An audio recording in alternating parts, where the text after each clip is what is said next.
do'konimizni bir bo'lakning 3-qatorida mana quruq salfetkalar, har xil turdagi va har xil turdagi mana suyuq gellarimiz, kir yuvish vositalari, parashoklarimiz bor, har xil turdagi.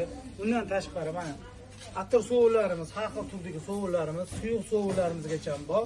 Qatomizda undan tashqari har xil turdagi shampunlarimiz bor, yosh katta, yosh kichkinalar uchun. Undan tashqari dunyo pastalarimizgacha bor va dezodorantimizgacha bor. Assortimentimiz juda ham ko'p. Bizani kuzatishda davom eting, obzorimiz davom etadi. Ayollarimiz, bolajonlarimiz har xil turdagi mana kremlarimiz bor. Obzorimiz davom etadi. Oshxonamizga ishlatiladigan har xil turdagi mana aziletlarimiz bor, gellarimiz bor, suyuq gellarimiz. Bundan tashqari bolajonlarimiz uchun har xil turdagi pamperslarimizgacha bor. Like bosib, подписка bo'lib, qo'ni-qo'shniga jo'natib qo'yishinglar, eshiklardan chiqmasin. Bozorlarga borib o'tirib, o'zinglarni qiynashinglar shart emas. Hamma narsa o'zimizda bor. Assortimentimiz juda ham ko'p. Bizani kuzatib borishda davom etadi.